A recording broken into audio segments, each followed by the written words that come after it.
Bonjour à tous, donc voici une première vidéo d'une série de vidéos que j'ai l'intention de faire le dimanche dans les semaines à venir à propos des jeunes, de leur apprentissage et des 7 profils d'apprentissage. Voilà, donc ces vidéos seront tirées de mon expérience d'enseignant. Ça fait 25 ans que je suis enseignant en collège puis en lycée, actuellement au lycée Claude de France à Romorantin. Et donc à partir de cette expérience et de la formation que j'ai reçue l'année dernière par Jean-François Michel, l'auteur du livre « 7 profils d'apprentissage », j'ai envie de partager cette expérience et de partager des points qui me semblent cruciaux à comprendre à l'heure actuelle pour parler des jeunes, de pédagogie et d'apprentissage.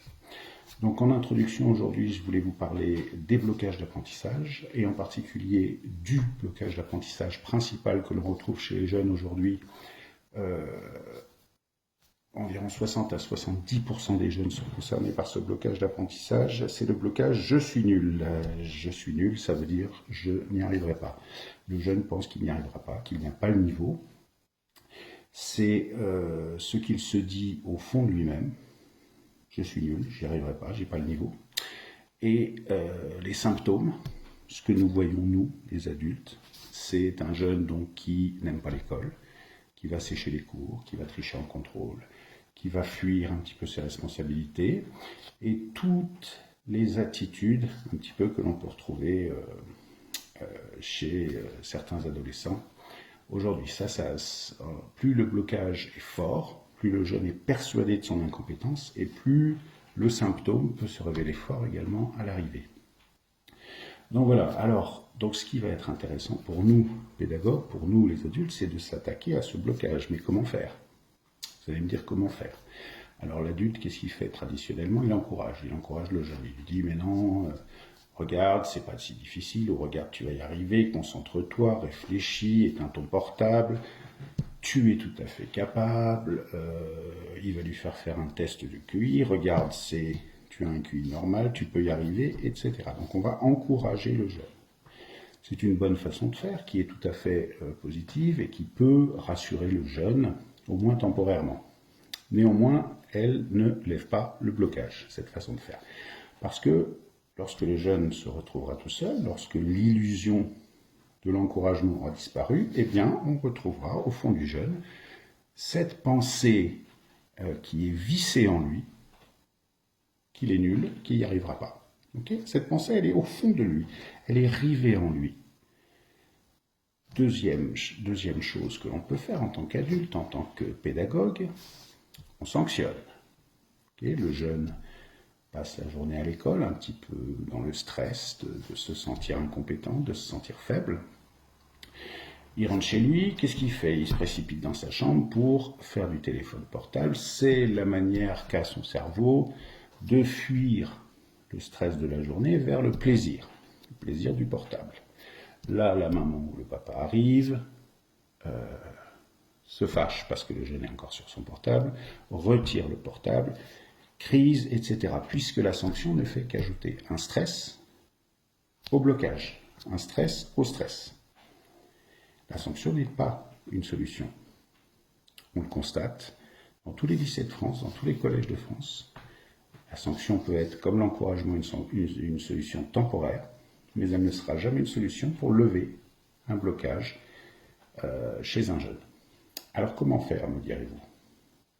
C'est là que les profils d'apprentissage peuvent être intéressants. La première solution, les profils d'apprentissage. Le jeune découvre ces 3 profils d'apprentissage. Il découvre comment il fonctionne.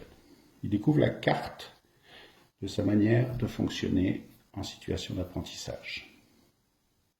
Comment il comprend l'information, par quoi il est motivé, quelles sont les forces et les freins qui vont le tirer en situation d'apprentissage, quelles sont les compulsions, c'est-à-dire que les choses qui sont plus fortes que lui mais qui vont le tirer vers l'avant quand il sera en situation d'apprentissage, et quels seront les freins qui vont l'empêcher d'avancer. Une fois qu'il aura la carte et qu'il saura exactement comment il fonctionne, le jeune va faire ce pas de recul, essentiel à toute transformation de soi. Ce pas de recul, voilà comment je fonctionne. Je suis bloqué dans une impasse depuis trop d'années, je vais essayer de trouver des solutions à partir de comment je fonctionne pour trouver la lumière quelque part. Alors évidemment, il sera guidé, il sera aidé.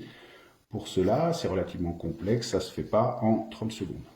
Ça, c'est la première solution. Deuxième solution, le blocage d'apprentissage et le blocage je suis nul, je suis incompétent est ancré depuis longtemps, il est très fort. Le jeune peut alors être accompagné par un coach scolaire comme moi pour lever lui-même le blocage d'apprentissage. L'objectif de l'exercice que nous faisons alors avec le jeune est de le mettre en situation pour qu'il repère lui-même ses blocages, qu'il les identifie et qu'il les lève par lui-même. Tout est là. C'est-à-dire que l'adulte ne pourra jamais faire le travail à la place de l'adolescent. C'est l'adolescent lui-même qui va lever ses blocages. Bon, c'est un travail qui se fait sur 2 à 3 mois, hein. Extrêmement complexe également. Là, je le résume en quelques secondes de vidéo. Mais voilà.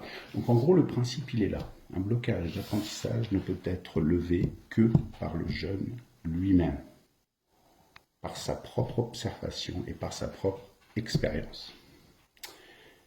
Voilà, sur ce, je conclus donc cette première vidéo d'introduction sur les jeunes et l'apprentissage. J'espère que ça vous a plu et n'oubliez pas de venir me voir jeudi à la conférence à 18 h à la MJC, jeudi 18 septembre. Bonne soirée à tous, bonne fin de week-end.